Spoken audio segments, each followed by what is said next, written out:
Ta-da! We are live. But for how long? Hopefully longer than yesterday. Yeah, let's hope so. Hello, the last 24 hours.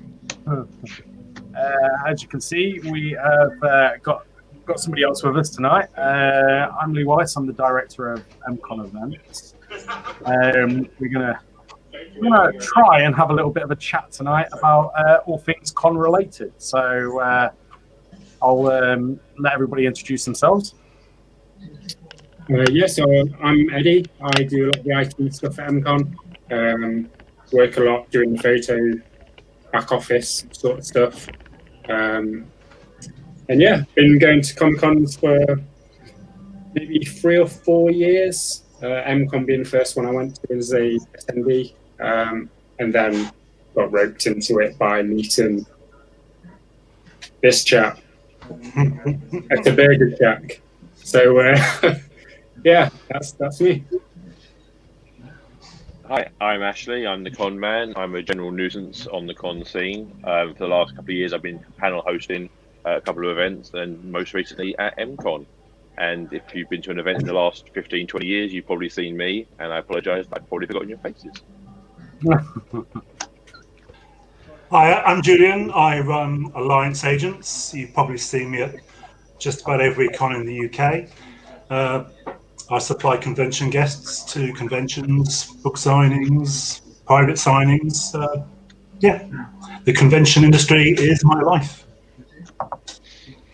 And I'm Leonard Sultana. I run a website called The Convention Collective. I also blog under the title An Englishman in San Diego. I blurg under the Englishman in San Diego. I run a weekly podcast on a Sunday. I attend Comic-Cons. I'm a con fan. I'm a pop culture fan, and I'm also one of those people that just gets under everyone's feet on occasion. I panel host, and I have hosted at MCon before, and look forward to taking Ashley's job and doing it again. So we're going to talk about a few things. It might just be 5 guys just chatting and chewing the chub. Don't say 5 guys. Chewing the cud. You said 5 guys. I'm starving. Yeah, don't say that. I don't let Eddie off on that. He's always there. So we started last night talking about how Corona had kind of influenced the whole industry and kind of scuppered a lot of things that have been planned by companies. We're going to get onto that later, but one of the subjects a few people had mentioned earlier was the cinema industry, the film industry,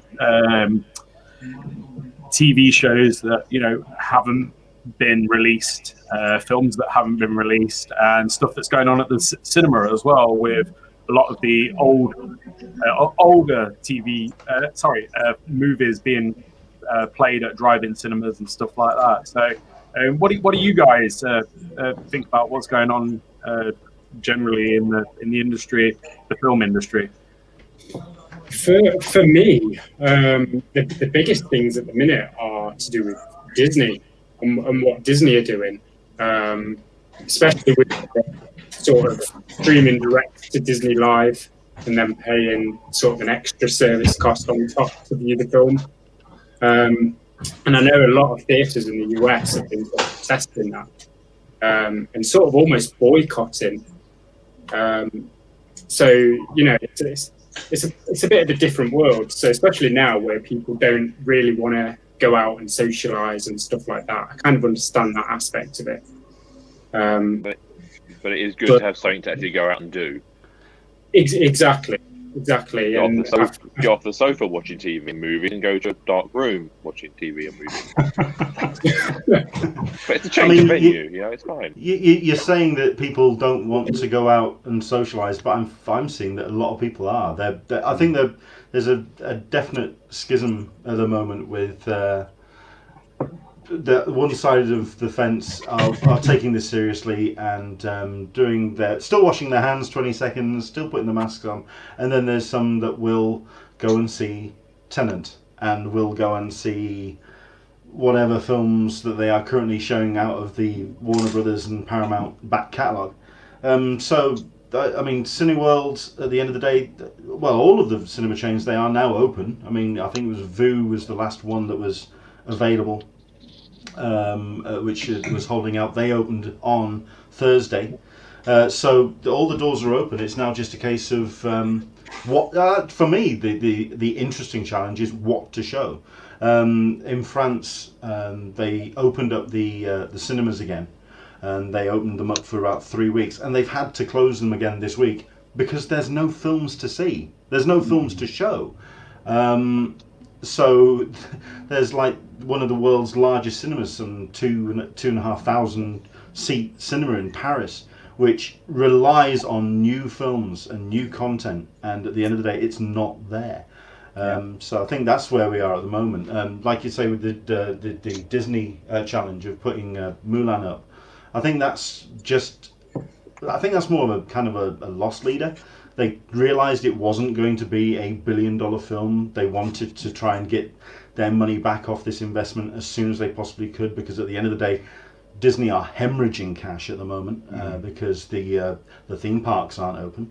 So they needed that injection of cash, and that's why they've put it up on Disney Plus. For the actual cinemas, though, I think the big test will be Tenet. I think that will be the one. If people come out for that, then I think the whole idea of this new normal is something else, and then we are in that position where people are just willing to get back out there.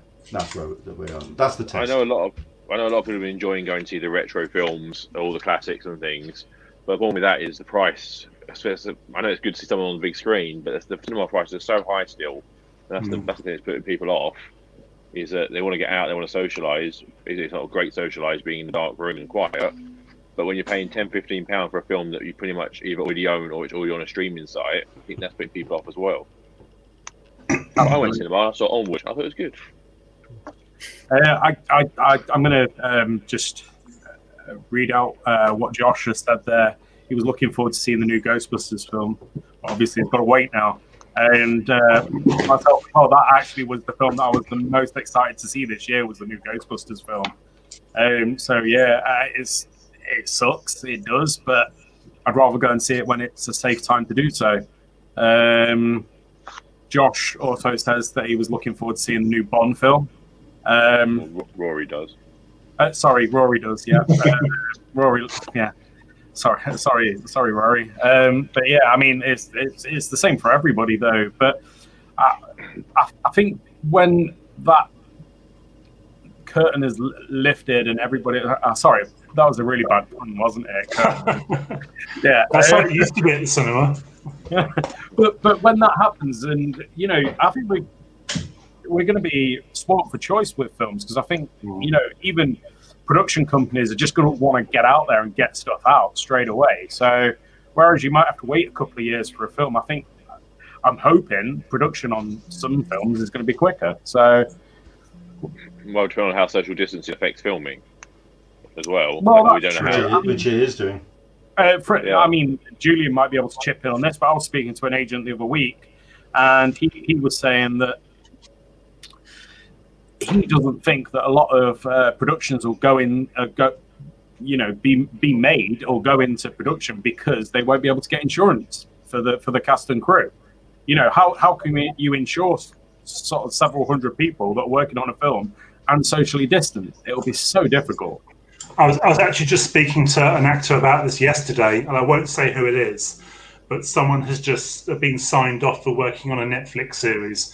They're going to be tested 3 times a week for COVID over their duration. They're going to be working on a series of 2 months and 3 times a week tested for COVID. All social distancing. This isn't even in the UK. All social distancing. It's for Netflix, and they seem quite confident they're going to be back in production, but they're taking a lot of precautions. Yeah. I think what happens if one does? Sorry, if someone does come positive, then go on, Ashley. What happens if, say, that person gets tested on 1 week and they've got it and they've got isolate for 2 weeks? They've got if he's a main lead character or whatever, that's shutting down the whole production for 2 weeks. Yeah, that's the thing. It's going to be a huge going to drag things out. Money's going to get issues. I think we end up with series can be cancelled long term. It could be quite crazy. I'm sure on one particular production that will happen, and I'm sure we'll hear about it eventually. I think we already have with the Tom Hanks production. That's true, yeah. Well, I just think what's going on in obviously Leicester now, obviously a couple of places in Scotland where they're going into sort of local lockdowns. You know, wherever the production could be happening, they could be at risk of going into that local lockdown, and that's going to cause a nightmare for everyone. Especially down south where we've got, you know, you've got the studios. Well, you've got Paramount Studios, you've got Warner Bros. Studios, you've got can't remember the bloody name of it now, but Elstree, that's the one. And really well-populated areas that, you know, are at risk of going back into these local lockdowns. It's just a risk. What kind of stories can you tell when everyone's social distancing? It's not the most romantic scene when you're like 2 meters away and shouting. Well, yeah. Or action scenes or fight scenes.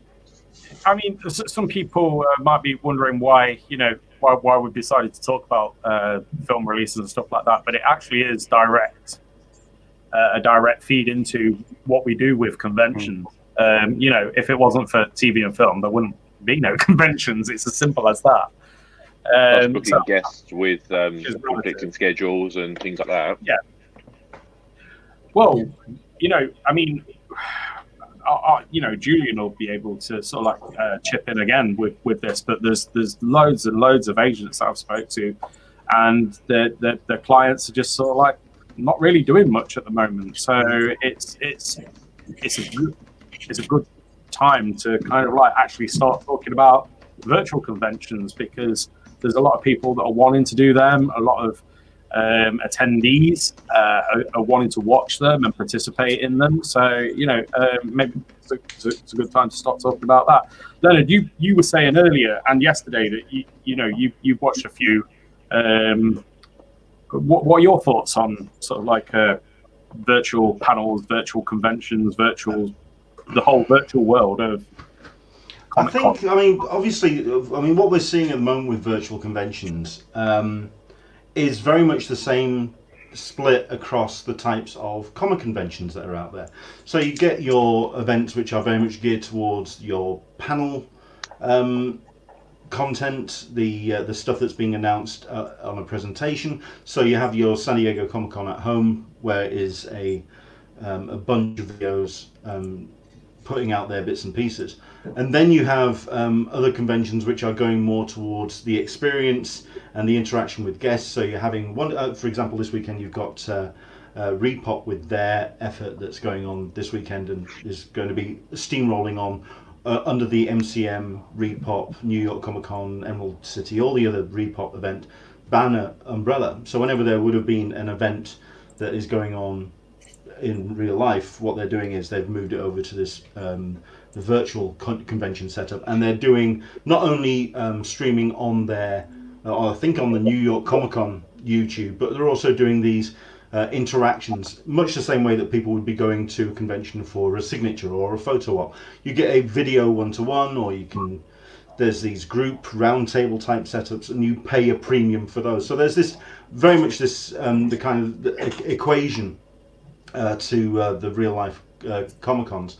For myself, certainly one that goes to comic related cons, so those which are very much promoting artists at the other side of the table, people wanting to get their self-published books out there. I'm very much interested in seeing how those cons are being developed, the ones which are promoting artists, working in some way of getting traffic to those creators that are trying to get things sold. Nobody, I don't think anyone's cracked it yet. I don't think anyone's actually got it right. San Diego Comic-Con, I think, is probably the one with the biggest amount of content which they put out there in terms of the video content. You've had Virtual Pop doing their interactions with guests, so they put a lot of effort into theirs, but I don't think anyone's cracked the nut yet.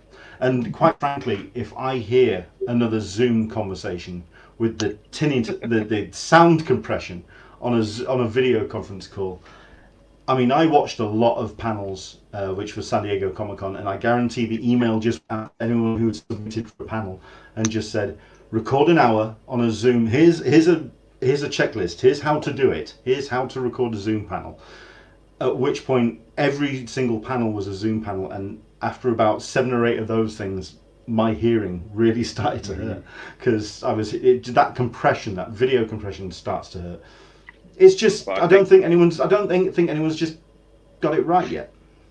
No, I think it's a hard thing to get right, though, isn't it? What was that? Sorry.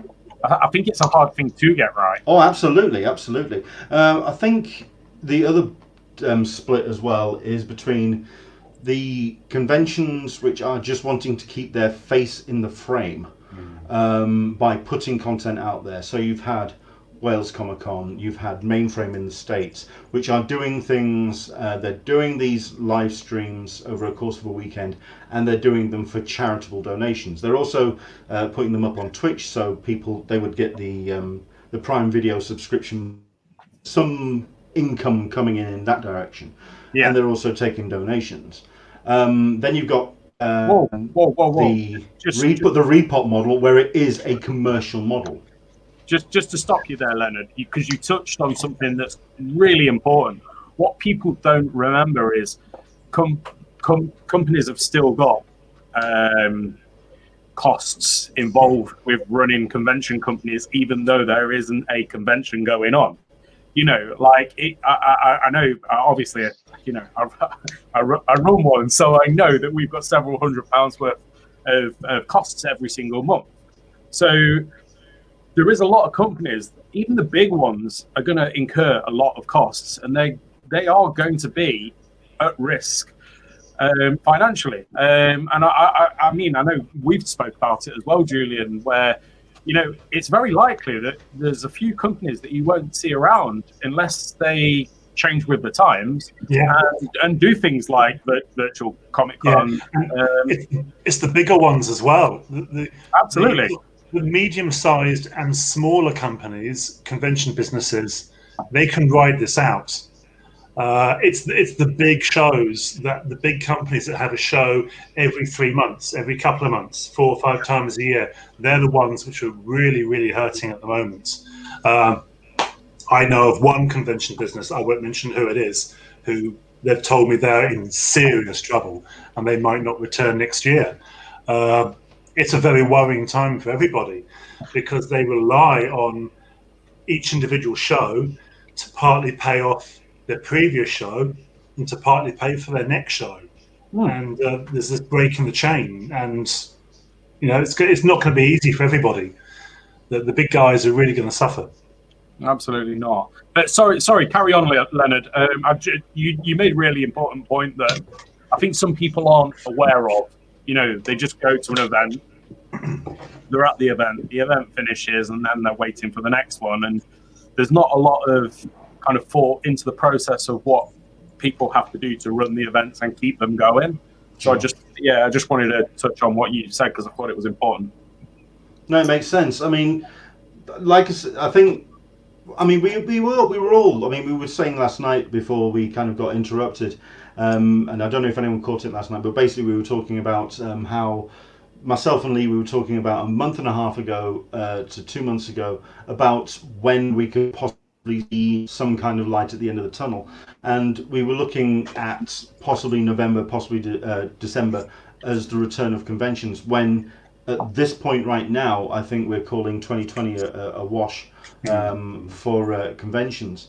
At the end of the day, I'm certain yourself, Lee, you've had to take that into account and just kind of work out a way of keeping face, like I say, in the frame and keep your audience engaged, and as if to say, okay, we're not just closing the lid on this for a year. We are still around. We're still here. We're still wanting to engage with you. So a number of conventions, I think, certainly. I mean, I personally feel Wales was that the two efforts that they did. It was a case of a way of keeping themselves in the public frame. It's certainly the way that some Repop are thinking with their effort, which I don't know what it is about the Repop thing. The name leaves my brain the second I think of it. It's just not connecting with me at all. Is it's the not Repop, advertising anywhere. You don't there see is the that as Repop well. stuff That doesn't coming help up. as well. It's, for some reason, the MCM kind of group, if you're not in their own little fan group, they don't seem to be anywhere else anymore. I think that's where they're kind of relying on the convention community to advertise its own event, which, to be fair, for the vast majority of cons, when they're in operating in real life and you've got people taking pictures on Instagram and posting stuff on Twitter, there is this inbuilt kind of self-promotion machine with your audience. But that is not the case now. They do actually have to put the effort in. DC fandom, DC are doing rather well with the way they're promoting their effort, although they possibly could not have had. They could not have had. They could have not have done with the news they had this morning with the with DC Comics restructuring. But just, I think the convention landscape. I think if the organisers are savvy and they interact with their audience like you're doing tonight, and keeping the conversation going, that will help because it will keep the fire burning for when the show actually returns next year. Well, you mentioned Wales there. I just wanted to touch on that because I actually think Jamie and his team did a really, really good job for the first kind of people weren't doing this. It is kind of a new thing. They turned it around very quickly. Yeah, definitely, and they did kind of like a 2-day run at it. So I think hats off to those guys. I thought they did a great job. Yeah, literally hats off. There you go. But I think I liked their model better than some others because their panels were live. Like this, you got that atmosphere, you've got that interaction. Unlike the San Diego ones where they were recorded in advance, you don't feel the atmosphere. You don't feel like you're at an event.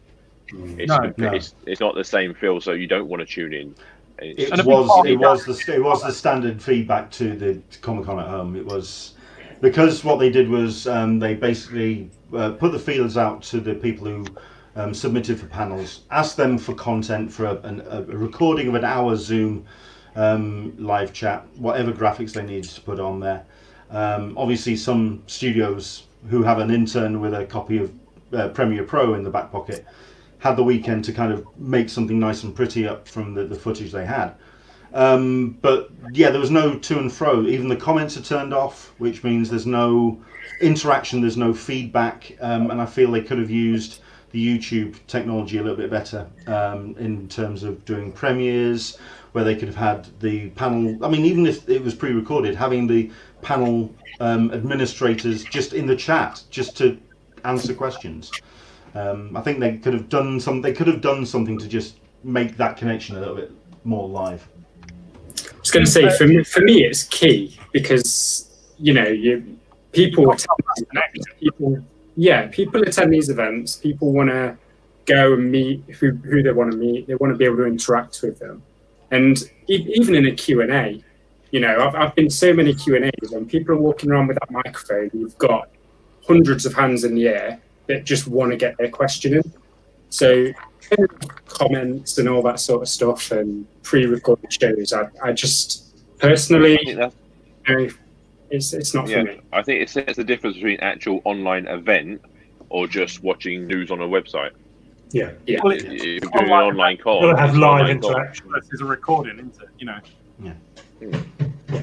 Which means everybody, if you do want to put a question in or a comment in, Eddie and Lee are putting them up on screen. So yeah, talk to us, people. But weirdly, I was recorded 4 hours ago, so my answers are just generic. Yes, you may notice Ashley's answers are yeah, and it's not even Ashley; it's just a bobblehead of Ashley. That's an Ashley Funko Pop. I've got one of those. My friend Melanie got me one for Christmas or my birthday the other year. So I have a Funko of me, and it's awesome. I have seen that. It is pretty cool. Yeah, it is. Julian, you've done quite a few panels with your guests, one-to-ones and autograph services as well. What's your general take on the whole sort of like area of what could actually potentially be the new norm for however many months? I think this is going to be the new normal. I think even once we get back to doing live conventions, I think we're going to be having more online content with guests that can't make it to a show, because it's certainly an awful lot cheaper. But I've done 7 or 8 of these already, and it's been nice being able to watch the panels from a kind of a fan point of view. And the panels, which obviously have all been live and very spontaneous, have been hilarious. They've been really, really good. And then, of course, we've been selling one-to-one video messages, one-to-one video chats, video messages, autographs. And that's been good. I mean, they haven't always sold a lot. It's got a lot to do with the advertising. And I think the prices. The prices and the platform as well that they use. I think it's something that people need to grow into and start to trust as well a little bit. Yeah. A lot of people collect autographs, but nowadays it's the experience of getting the autograph more than the actual item these other people. Yeah, and I've been watching the comments coming in, because on most of them I've been able to see the comments live on my screen and see how many people are actually viewing. And sometimes it's been very few people. There's one where we had hundreds and hundreds of people watching, but there's another one where there was about 30 people watching.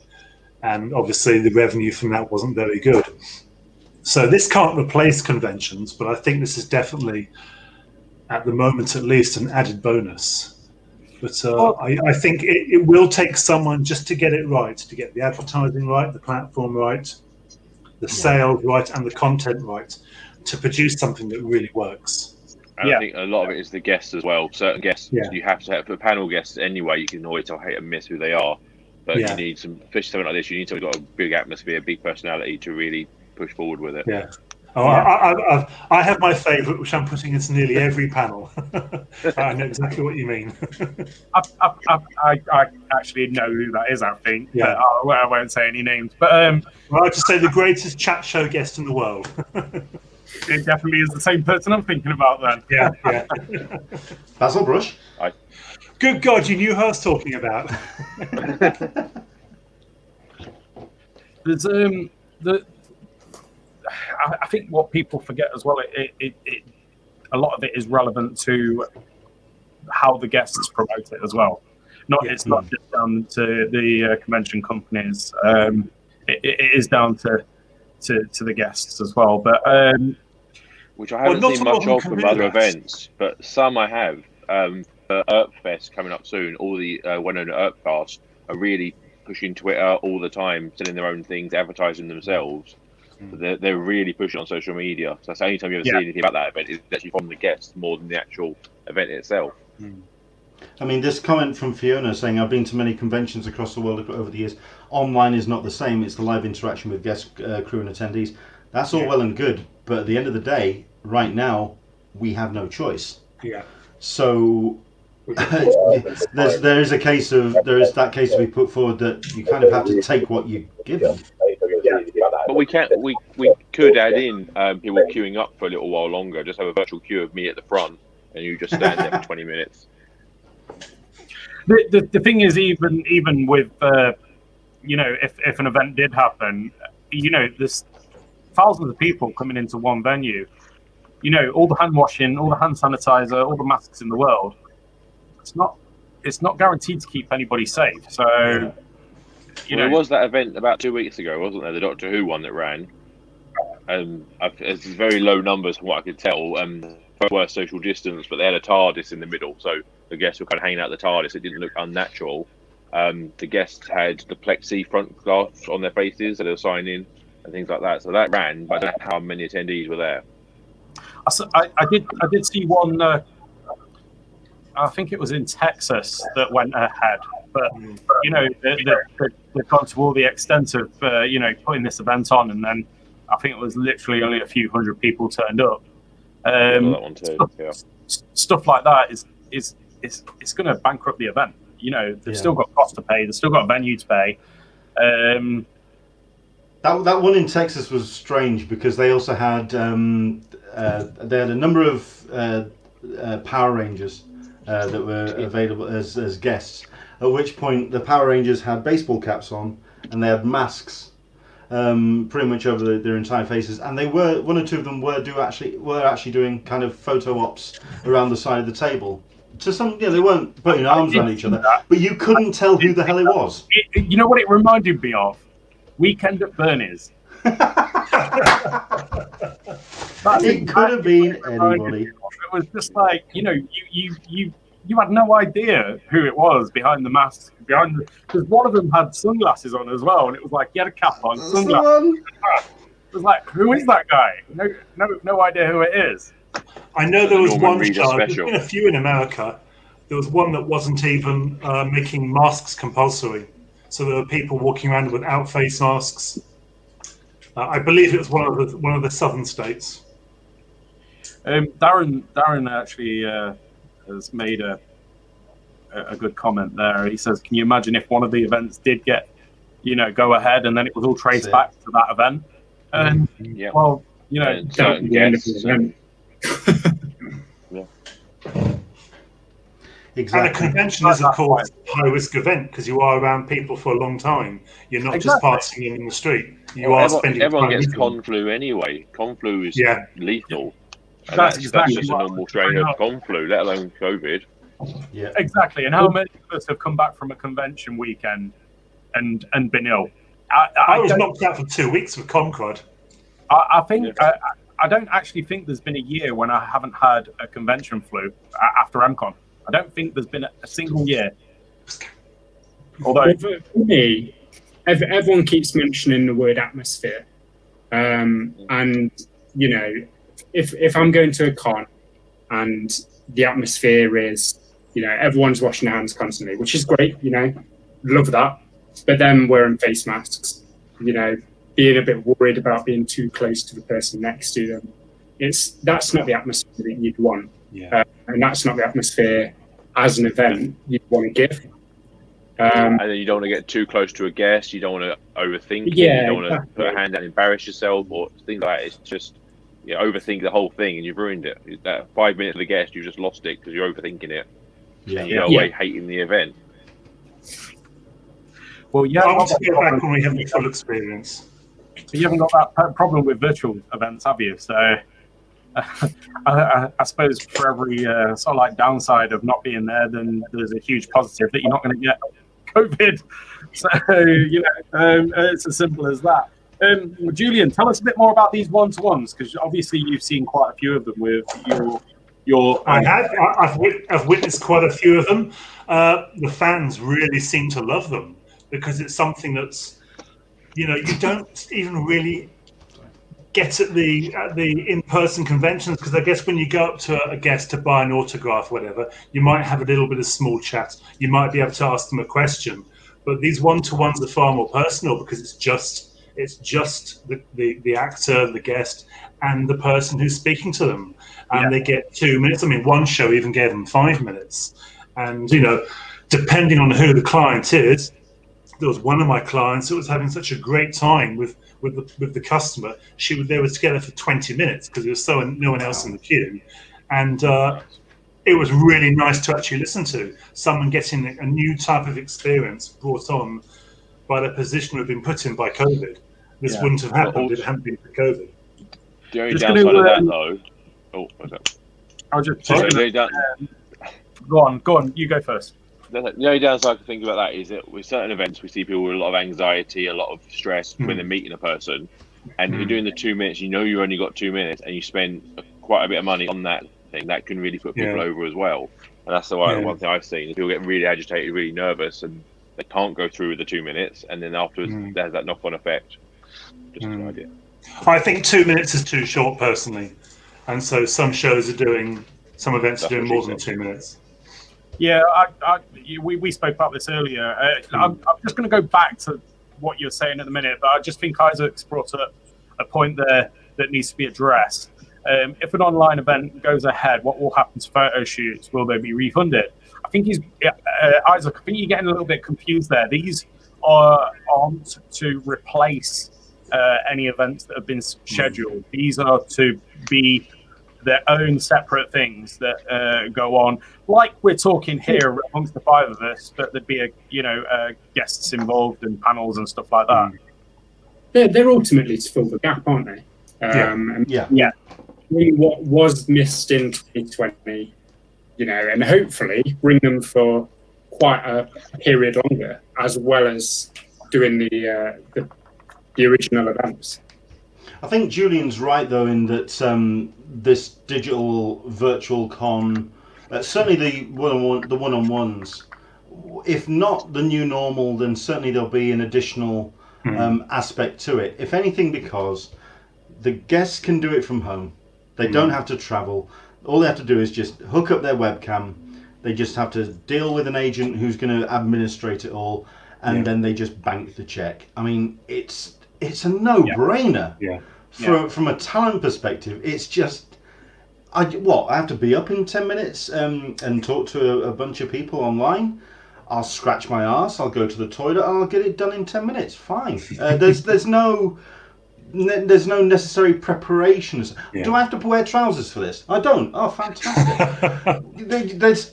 Every news broadcaster ever. Exactly. And can I just say, it's a very breezy evening with the windows open, and I'm loving not wearing trousers. So it's we just weren't early when you got the camera. I know. Sorry about that. But yeah, I think it's in that regard. For the money-making aspect and for the ease for a guest, certainly if you organise with, like Julian says, with a show, if you actually get a number of themed people involved, and instead of just, like, say, the one guest, a group from Star Trek Discovery, off the top of my head, that kind of thing, you get 4 or 5 members of them, and you organise a day worth of convention of conversations with that. That's money for your bang for your buck. It's for your attendees are happy because they get the chance to speak to their guest. The guests are happy because they just had to roll out of bed or whatever they're doing at the moment. I think that is a kind of a no-brainer. The actual physical events, that's something else. I mean, and they do like the interaction. They like that one-on-one, but in the absence of that, I think... Yeah. A couple of things that you've mentioned there, Leonard, I kind of want to go on from that as well. There is a distinct possibility that those guests that you're never able to fly over or get to your event, there's more chance now. There's more chance of getting those, guests that you're thinking, I'd never be able to get them to, my event here or my event there. But then, getting them for 15, 20 minutes, half an hour, just to do a live panel. It might not be a one-to-one. They might not do autographs, but they might be happy to come on and talk to a lot of fans for half an hour or 20 minutes. Sure. That opens up a lot of doors as well. The one thing I'm afraid of, and it's something that we've been talking about on my podcast as the virtual conventions have rolled on, is the possibility of when we have IRL conventions, real-life conventions back on again, that everyone is now so used to or familiar with a Skype call or a FaceTime call. And heaven knows I've done a comic convention where a guest wasn't able to make it, so he hooked up a television and we did a conversation over FaceTime with a 50-inch television beside me, and we had the conversation. And I'm really hoping that we're not going to get to the point where guests will not come to conventions and will just literally phone it in. To a room of 200, 300, 400 people. They're having a conversation and they're having the interaction with this guest, but this guest is a 20-foot head on a projection screen. I hope that's not going to be the normal. I hope that's not going to... I don't think that will be, because unless it's someone who doesn't travel anyway to a convention or won't get on a plane, most of my clients want to get back to doing the live events because they are so much more profitable and they're so much more enjoyable as well. Because it's an experience for them as well. A lot of people think it's just simply a money-making thing. Yes, it is part of their career, part of their job to earn money, but going to a convention is an experience.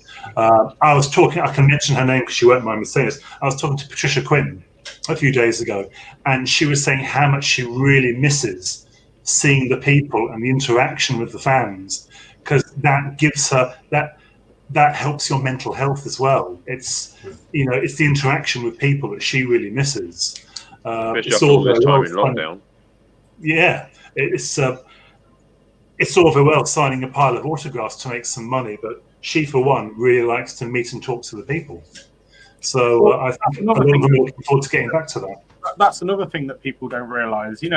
Working actors aren't always working. So, like anybody else, they have to put food on the table, and they have to pay rent and mortgages and things like that. So doing things like one-to-ones, Cameo.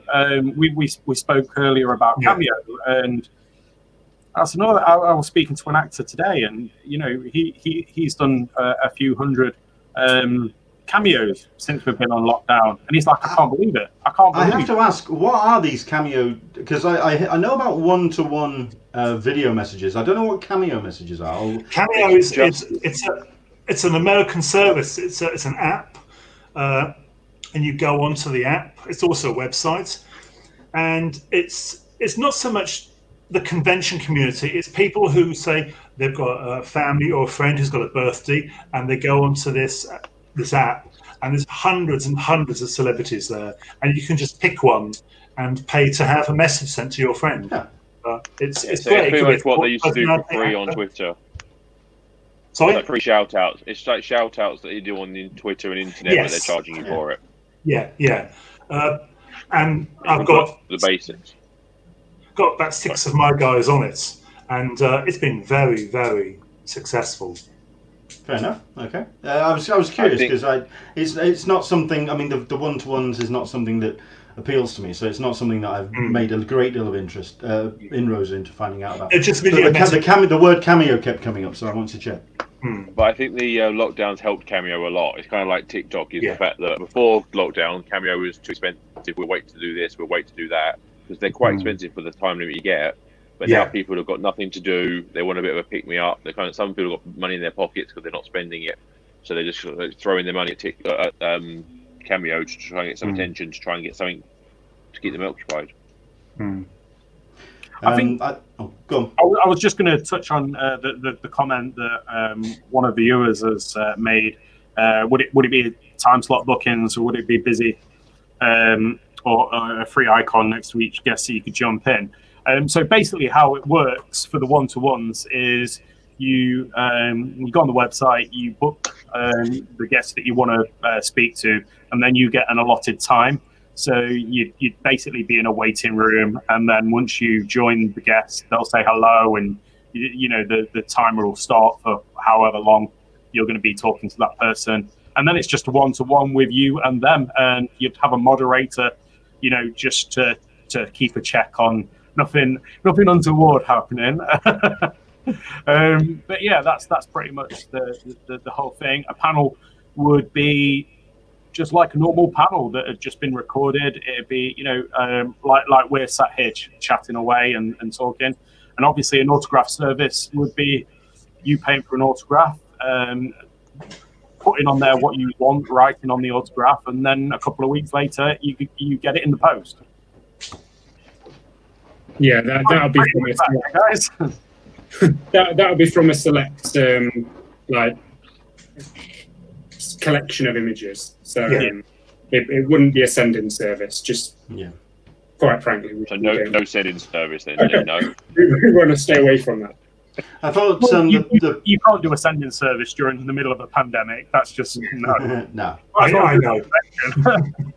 I thought the comment that came up, I think it was Zainab that said it was, is this actually a good break in, a break in the industry perhaps needed? It could be a positive, or is there any positives that this could bring from? I think, if anything, this could actually kind of sort some wheat from the chaff. It could actually, those conventions that do just throw something on without any real care to it. I think those that really do care about their attendees, they care about their guests, care about that interaction with their audience. I mean, like Lee putting this on, keeping the conversation going on the Facebook page. In that regard, those conventions will thrive. They'll thrive and they'll continue to operate. Those that just fill the aisles with tat and Funko. I think there are going to be some conventions which will be. They'll find themselves at the short end of the stick, and to some degree, that might not be a bad thing. I think it has highlighted some of the. Sorry, Lee. I was just going to say it might not be a bad thing, but what people forget, and the whole situation that we're in, everything is unprecedented, and and people forget that. It's not like there is a book that you open and go, oh, this is what you do. I suppose in a way, it's kind of like, having your first child or something like that. There's no user manual. Yeah. No, there's no user manual, and nobody knows what's right and wrong. I know you were talking earlier about nobody's got it right yet, but that's because it's never happened before. No, yeah. So, and not only that, but it's also something that they're not exactly planning or hoping to do again. So they're not exactly necessarily wanting to learn from this.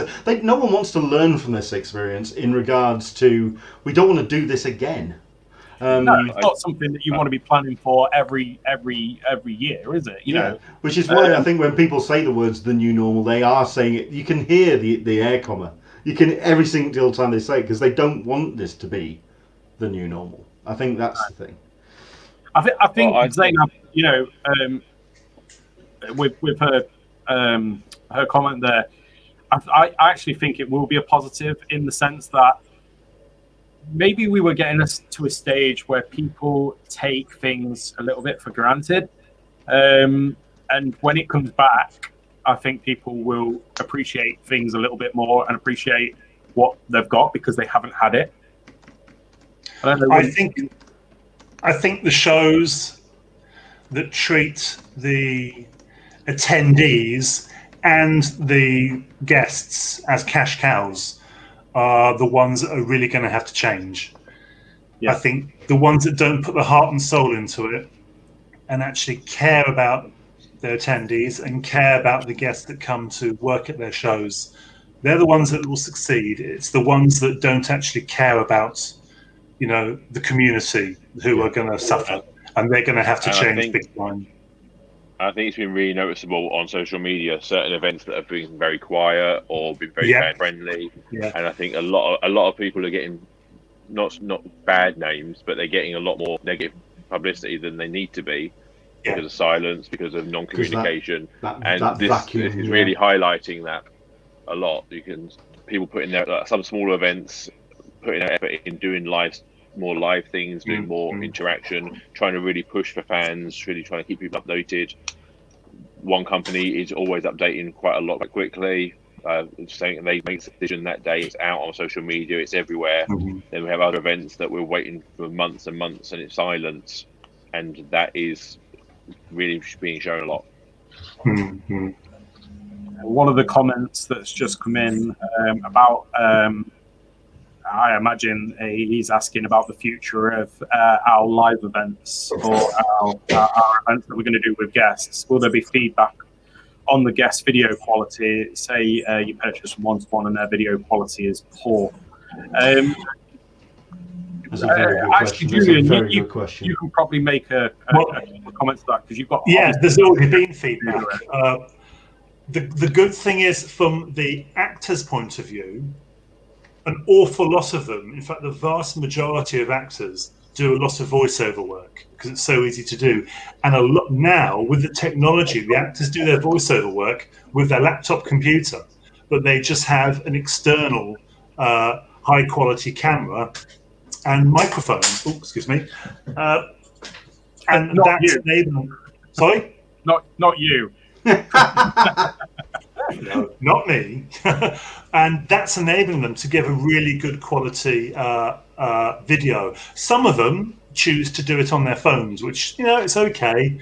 I mean, it's a learning curve, but I think the more of these that happen, it'll be the conventions that actually say to the guests who are taking part, look, people are paying good money for this. You need to have high quality broadband, so you've got to have a decent internet connection, have good video and audio. Something that came off the back of San Diego Comic-Con at home, because there were a couple of panels that were based here in the UK. There was the Truth Hunters, which is the new Simon Pegg, Nick Frost series. Mm-hmm. The one thing that was definitely highlighted off the back of all of these panels is how good the internet connections, even on mobile, that the Americans have, and how crap our internet is here in the UK. The bit rate was awful. Yeah, the way around. It depends where you are in the States. Yeah, it depends on what service you've got. Yeah. Florida's awful. California, it's a bit bad. The worst place I've ever been for internet is Germany. For some reason, Germany is absolutely terrible. And it's apparently because they were one of the first countries to install it. It's still all copper wire, and so it's now light years behind the rest of us. But, no, I think it was Nottingham last night with the worst internet around. Oh, Nottingham! I have no idea what was happening last night. It was like that was crazy. Everything was dropping out. It was I tried to watch you guys last night. It's just dropping out literally every 15 minutes. So well, and it's like we told Lee. This is what happens when you download from Pornhub at the same time. Just what are you doing, man?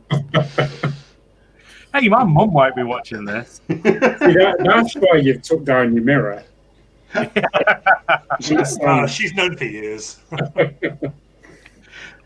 Zainab says, from an attendee point of view, I think it's going to make me appreciate attending conventions much more. As from an organiser's point of view, I think it's been good to have a bit of a quiet space to take a step back, sorting the wheat from the chaff, and it's been good for the industry. Oversaturation is not good for anyone. What do you guys think to that? Yeah, pretty much. Saves me money. I mean, there you go. Yeah. I mean, from my point of view, running the agency is my full-time job. It is my only source of income. And the very day the lockdown came down, I sat there and thought, right, I've got to do things to change to be able to survive. And so that's why I moved so much of the business online, and I got far more involved in sales, in autograph sales, and the website and the shop. But it has been nice to take a step back. It has been nice not worrying about my next trip, because I'm away 3 days every single week doing a show somewhere. It's been nice not having to get paperwork sorted out for flights and visas and things like that. So in a way, it's allowed me to slow down and calm down and kind of concentrate on myself a bit more. So I think there's definitely an upside to this lockdown and the lack of business at the moment. Just don't want it to continue for too long. No, I'm hoping some of the guests that have got a kind of bored of it or nonchalant, so they come trying to sign the things, but now they take it not for granted anymore. So they actually get more atmosphere again and kind of actually enjoy the experience and kind of see it as a positive again. You make a good point there, Ashley, because there are certain guests that you get, and they will just literally sit there on their phone, and then when someone comes up, it'll be like, "Oh, hi, yeah, oh, you want an autograph? Thank you." Straight back onto their phone, and it's like, hopefully that doesn't happen. I mean, usually a good PA will say, get off the phone. Or it depends. It depends on the guest. It depends on the PA. Yeah, that's a good point. I do think they will care more. Not that guests don't care, but I think there's always one. Usually, it tends to be the younger guests. But not any of your clients. Well, my youthful clients are in their 60s, so I don't really have that problem. But do you have a problem with them teaching them technology? One of my clients is 87 years old, and she runs her own Instagram, her Facebook page. She's absolutely brilliant, and she returns emails and text messages instantaneously. Was she in Doctor Who? Are they legible? No, she wasn't in Doctor Who. Oh, okay. It wasn't the one. She's a real film star. There you go. Yeah. So, I mean, we've covered a lot of stuff tonight. Is there anything that you guys want to touch on before we wrap up? And also, as well, if there's anybody that's watching that wants to ask a question, now's the time to get it in. We're going to probably be on air for another 5 minutes. Got to be a no then. I mean, well, I'm curious. I mean, we've been talking about virtual conventions, and I turned around and said that I didn't feel that anybody had quite got it right. I mean, I've seen some that have come relatively close. I mean, I quite liked what Virtual Pop Expo tried to do, especially with their They used an app where it was a virtual artist alley where you could go from booth to booth and interact with somebody who was manning that booth. And you could buy from them, and you can interact with them and talk with them. They could just kind of like bounce from to portion to portion. So I thought that was quite good. They were also one of the first ones to do the kind of the one-to-one messages. A damn sight cheaper than some businesses have gone on to do. But they were one of the first to kind of set that model. So they were kind of staking the flag, as it were. They were the first ones to get out there and start doing it. So I thought they did a half decent job.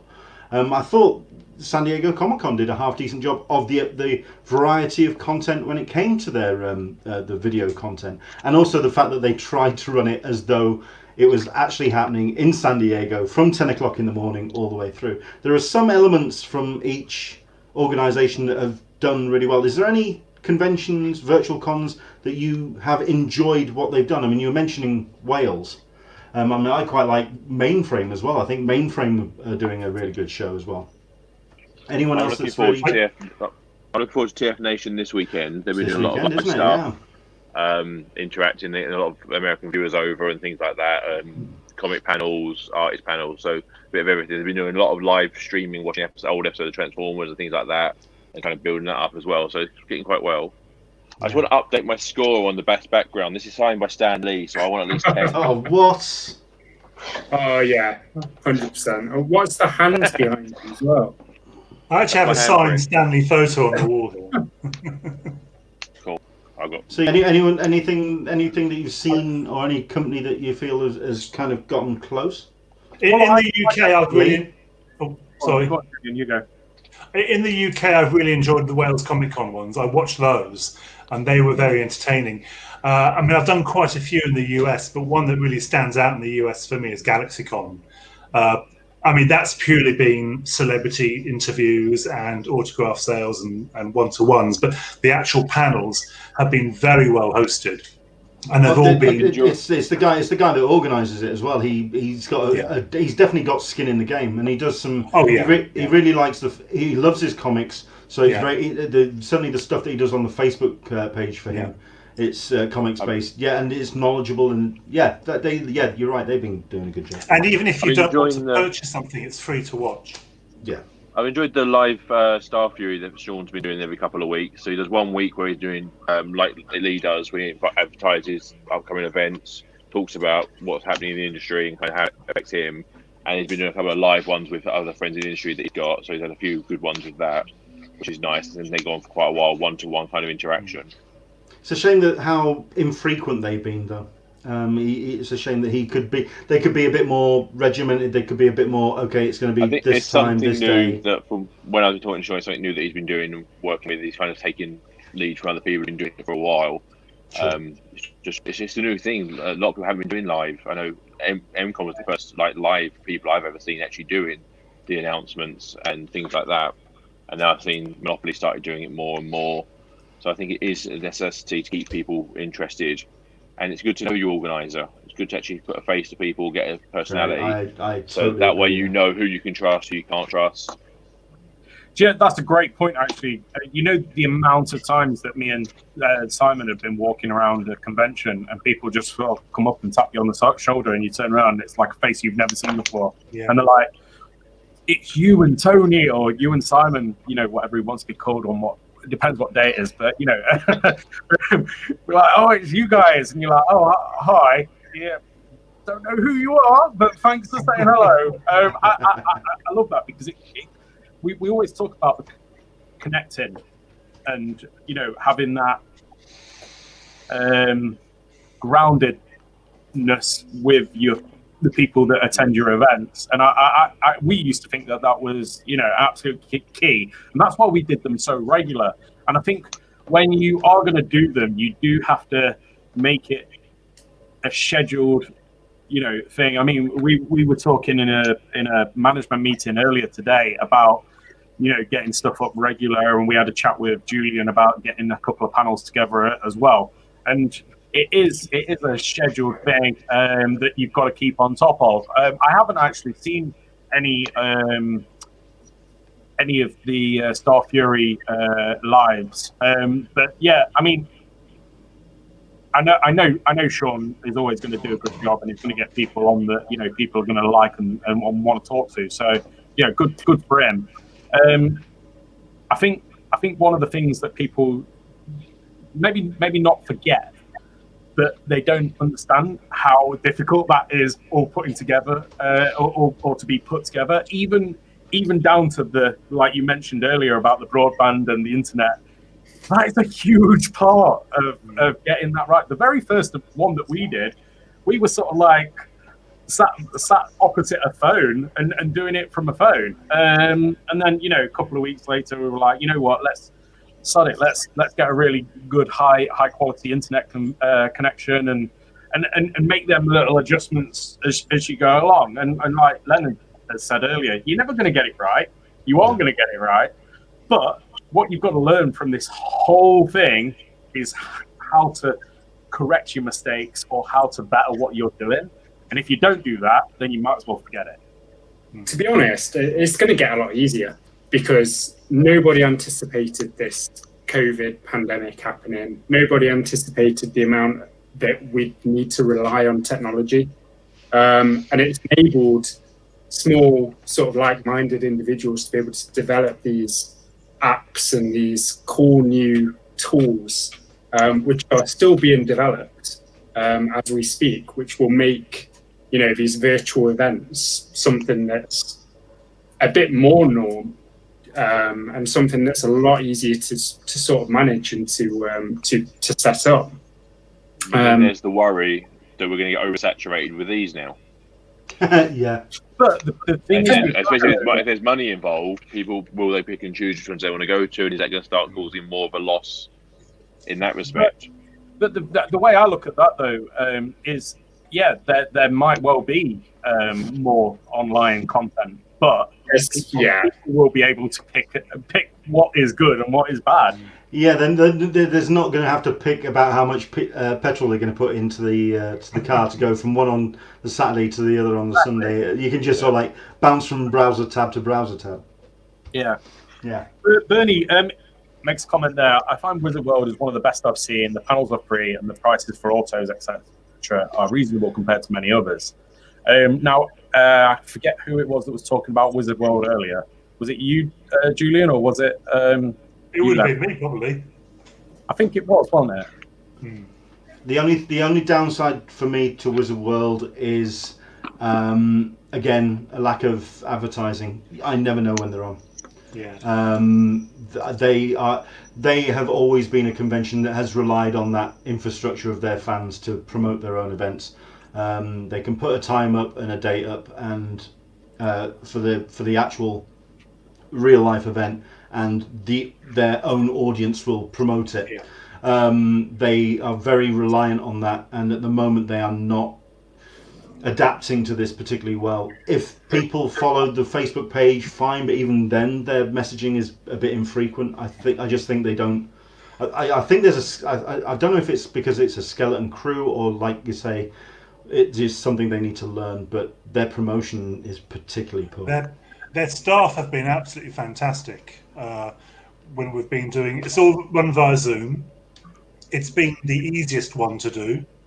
The staff have been great, and we've been able to listen in to everything that they do, which has been good. So we know what's happening with our clients. But yeah, the downside is the advertising. I think we had our guys confirmed only a few days before each broadcast. Oh, we lost him. So sales wasn't particularly good. But all they need to do is do more advertising and give us more notice, and it'll be absolutely fine. Yeah, cool. Fair enough. Well, that takes me to the point where we're going to start wrapping up. We are obviously we've been talking about virtual Comic Cons, virtual panels, virtual one-to-ones with guests and autograph services. And it is something that MCon is going to be doing. We are going to be launching a MCon Connect, which will be our online service for running the panels for the foreseeable future. Your cat actually keeps on making me laugh. Will the cat be involved? Please. She's glaring at me the whole night because I'm not giving her attention. It's the fact that the cat is glaring at you, but we're getting the backside. That's the thing. I can see the tail. Every work meeting, every time she's there. I haven't noticed it, to be fair, because every time she sees a cat, she goes nuts. But yeah. But anyway, yeah. So we're going to wrap it up there, guys. Thanks for all your questions. Thanks for listening in, guys. There's been quite a few of you. We will be doing this probably again over the weekend and with different people. We'll see how that goes, and look out for the posts on the Facebook page, and look out for the tweets. So we wish you all the best. I'll let everybody else say goodbye. Well, okay. Can we promote our stuff? Go for it. Might as well, so everyone can dive in and say where they can find me. But for myself, you can find me on most social medias as an Englishman in San Diego, Englishman SDCC. I do have my own live stream that happens on a Sunday, which is 10 a.m. Pacific, 1 p.m. Eastern, 6 p.m. GMT, starting up our new season on the 16th, so not this Sunday, Sunday next. We've got some great guests lined up, certainly from comics over the course of the next couple of months, so looking forward to getting them on board. You can find me on pretty much all the social medias, apart from TikTok, because that's what the kids are doing, and quite frankly, I'm just too old for that. So there you go. But no, that's where you can find me, and I look forward to seeing you online. Well, I'll blatantly plug my website then, if I may. If you're interested in purchasing autographs or maybe even a video message from some of my guests, some of my clients, log on to www.theallianceagents.com, and this will take you to our online store. If you want, I've got a Facebook group called the Con Chronicles. If you want shout outs and photos of me, I don't charge, but I don't take refunds. And just, I'm everywhere on social media. Just come and say hi, and I will shut up. And there's Poppy, the cat. All I'll say is, stay tuned, guys. Keep an eye on social media. This Connect stuff will be happening very, very soon. And the 2021 event is still planned as normal. Talking to agents, I'm going to say new to Point Arena, but at the Nottingham Arena. Yay! I've got to do a quick shout out to the child group because they're harassing me on messaging, trying to make me laugh. It's been really weird doing this without Tony sat by the side of me. It just feels really weird. I miss you, dude.